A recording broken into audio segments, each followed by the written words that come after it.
உங்களை அவமரியாதை பண்ண மாதிரி இருக்குமோன்னு ஒரு டவுட்டு. ஆனால் இருந்தாலும் தலைவா இவ்வளோ பேசுனீங்களே, படத்தில் கொஞ்சமாவது ஒரு உலகத்திலேயே டப்பிங்க்கு கேட்ட திறந்துட்டு வெளில வந்த முதல் நான் தான்.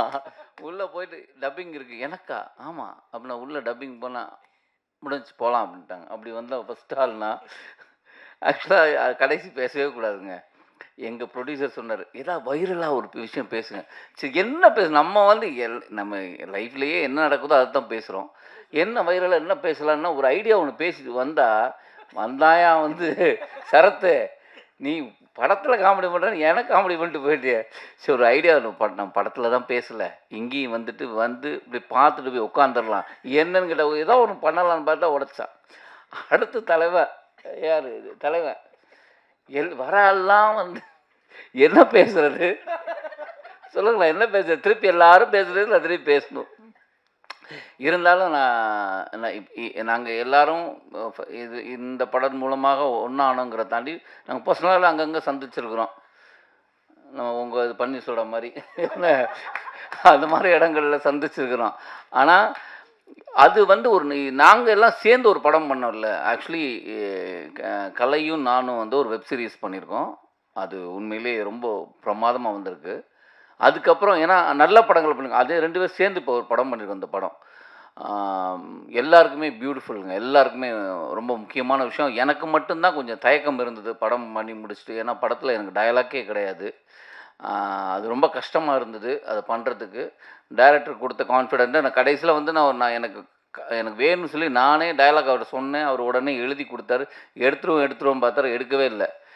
என்னங்க நீங்கள் ஏமாற்றிட்டீங்க அப்படிங்கும்போது ராமர் எடிட்ரு அவர் தான், இல்லை சார் செம்மையாக இருக்குது நீங்கள் பாருங்கன்னு.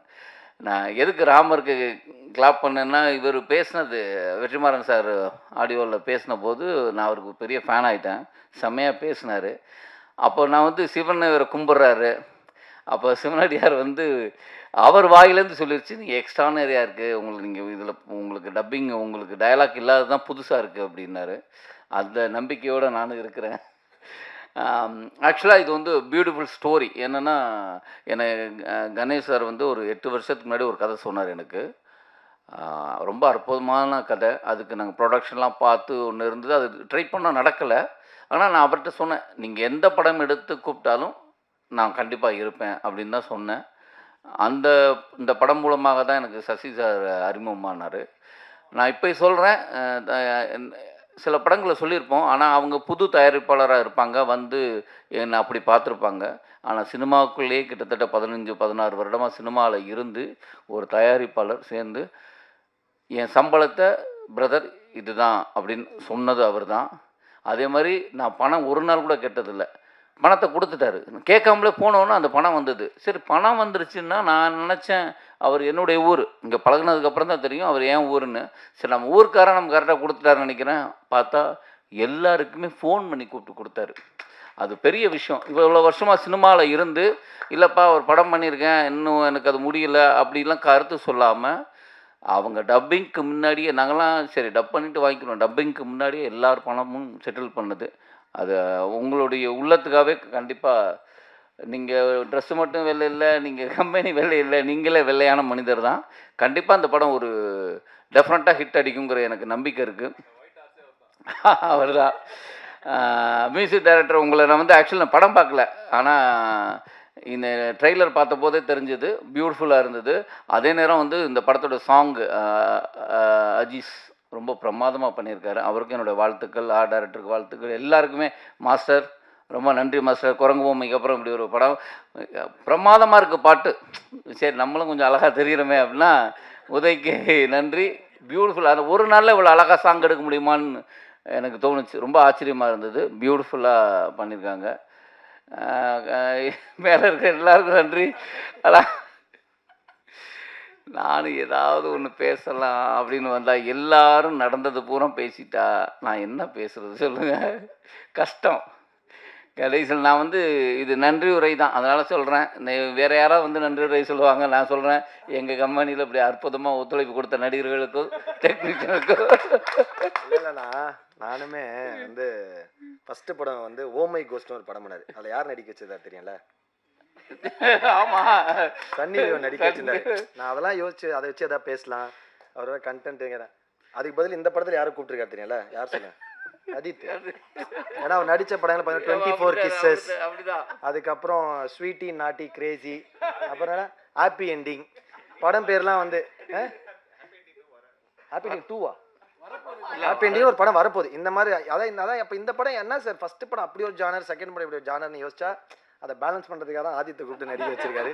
இந்த மாதிரி நிறைய விஷயங்கள் இருந்தது பேசுறதுக்கு. இப்போ எனக்கு அங்கேருந்தே கிளாப்லாம் பண்ண ஆரம்பிச்சிட்டீங்க. சரி சரிவா. அதனால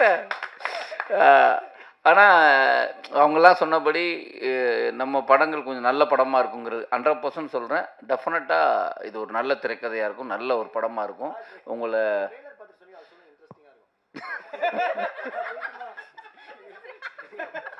இல்லைங்க நான் சொல்லிடுறேன், சாரிங்க மன்னிச்சிருங்க, திரும்ப வரேன்.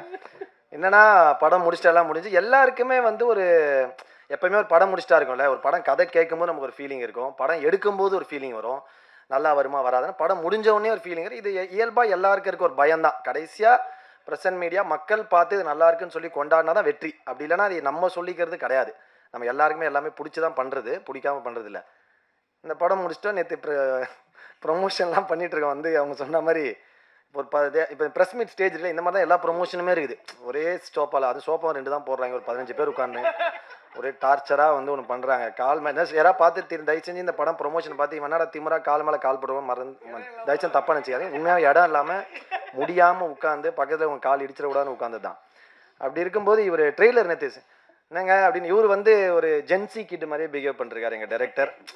பயங்கர அவரே ஜோக் அடிச்சுட்டு அவரே சிரிக்கிறாரு.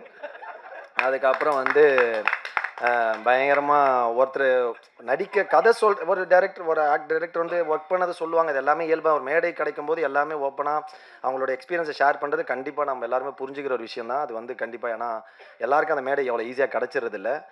பட் அவன் டப்பிங் எப்படி பண்ணாங்க, டப்பிங் என்ன ட்ரெஸ்ஸில் வந்தாங்க, என்ன செருப்பு போட்டுன்னு வந்தாங்க, இல்லை வந்து ராப்பிடோவில் வந்தாங்களான்லாம் சொல்லியிருந்தாங்கல்ல, அதுதான் கொஞ்சம் மக்கள் அதனால ஓகே சாரி சார். அடுத்த படம் கண்டிப்பாக எனக்கு கூட முடியும், ஏன்னா ராமரண்ணனுக்கு தான் கதை சொல்லியிருக்காரு. பரவாயில்ல.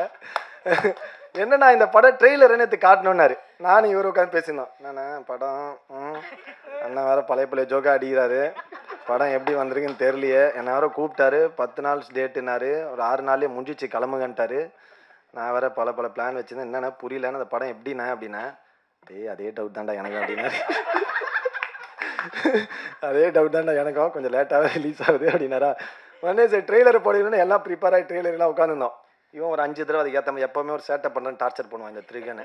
ஒரு 4 தடவை ப்ளே பண்ணி ரிவர்ஸ் ஃபஸ்ட்லேருந்து போட்டு ட்ரெய்லர் முடிஞ்சோடனே இவர் உடனே மைண்டு வாய்ஸ் நினச்சி, என்னடா ட்ரெய்லருக்கு நல்லா இருக்க மாதிரி இந்த படம் ஓடிடும் போலி அப்படின்றாரு. டேரக்டர் ஃப்ரெண்ட்ல இல்லை சார், ஓடுறதுக்கு தான் சார் நான் படம் எடுத்தேன். இல்லைங்க அப்படிதாங்க எங்களுக்கும் தெரியும், பட் ஒரு சின்ன பயம் தாங்க அப்படின்னும். ஸோ அந்த மாதிரி ரொம்ப ஓப்பனாக ஃப்ராங்காக பேசுகிறவர் எங்கள் அண்ணன். அண்ணா இல்லை சரி ஃப்ராங்காக பேசலாம். நீ எல்லாம் இல்லை என்னென்னா படம் முடிஞ்சு கிட்டத்தட்ட ஆமாம் 1 இயர் ஆயிடுச்சு. 1 இயர் ஆயிடுச்சு படம் முடிஞ்சு. அப்போ 1 இயர் ஆனாலும் நிறைய படங்களை பார்த்துருப்போம். அப்போ நம்ம ஒரு லேட்டானால் இந்த மாதிரி ஏதாவது விஷயம் வந்திருக்குமோ அப்படிங்கிற ஒரு சின்ன எனக்கு சாங் இருக்கிறதே தெரியாது. திடீர்னு நேற்று தான் சாங் பார்த்தேன். ஓ இந்த படத்தில் பாட்டுலாம் இருக்கா, நம்ம ஆடி இருக்கோமா அப்படின்னு. அதில் வந்து என்னப்பா கரெக்டாக இருக்குமா இந்த டைம், ஓகேயா நமக்கு அந்த கதை எதுவும் வந்துச்சு, சீக்வன்ஸ் எதுவும் வந்தா என்ன. அதுக்கப்புறம் ஒரு 6-7 படம் நடிச்சிருக்கோம், அந்த கதையெல்லாம் ஞாபகம் இல்லை. அதில் பார்த்தோன்னே எனக்கு உண்மையிலே அந்த ட்ரெயிலர் பார்த்தேன். நீங்கள் பார்த்து நான் ஒன்றும் போய் பேசலை, நீங்கள் ட்ரெய்லர் பார்த்தீங்க. அப்போ பார்த்ததில் சொன்னேன் அதை வேறையா சொல்லி அவர் இருந்ததே எனக்கு தெரியலையே.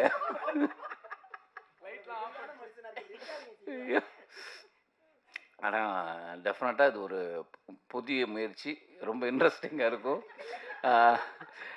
எனக்கு வந்து கண்டிப்பாக எனக்கு ரொம்ப புதிய முயற்சி. ஏன்னா இப்போ நான் டெஃபண்டமாக ஒரு படம் பயணிகள் கவனிக்கும் நடிச்சிருக்கேன். அப்படியாவது அதில் வந்து அந்த மாற்றுத்திறனாளி பேச்சு வராத ஒரு பேச்சு பேசியிருப்போம். இது வந்து பேசக்கூடிய ஒருத்தன் பேசாமல் இருக்கிறதுன்றதுல அது ரொம்ப டிஃபிகல்ட்டான ஒரு விஷயம். அதை ரொம்ப நல்லா பண்ணியிருக்கேங்கிறத விட நல்லா எடுத்திருக்காரு. கண்டிப்பாக ஜூன் 12ஆம் தேதி வெள்ளித்திரையில் நானும் ஆவலோட காத்திருக்கிறேன். நீங்கள் படம் பார்த்துட்டு உங்கள் ஆதரவை தெரிவிங்க. ஏன்னா முன்னாடியே உங்களுக்கு ஷோ காட்டிடுவாங்க. ஏன்னா ப்ரொடியூசர் சொன்னார் படத்தை ஷோ காட்ட போகிறோன்னு. அப்போது அவங்க ப்ரெஸ்ஸுக்கு வந்து முன்னாடியே காட்டுறாங்கன்னா அவர் ஒரு பெரிய கான்ஃபிடென்ட்டில் இருக்கிறாரு. நாங்களும் கதை பிடிச்சி தான் உள்ளே வந்தோம். அப்படி ஒரு நல்ல திரைப்படம். நாங்கள் படம் பார்க்கல. அது லேட் ஆனதுக்கு இப்படி ஒரு கருத்தை போட்டீங்க என்னை போட்டு. சரி, நன்றி, தேங்க்யூ.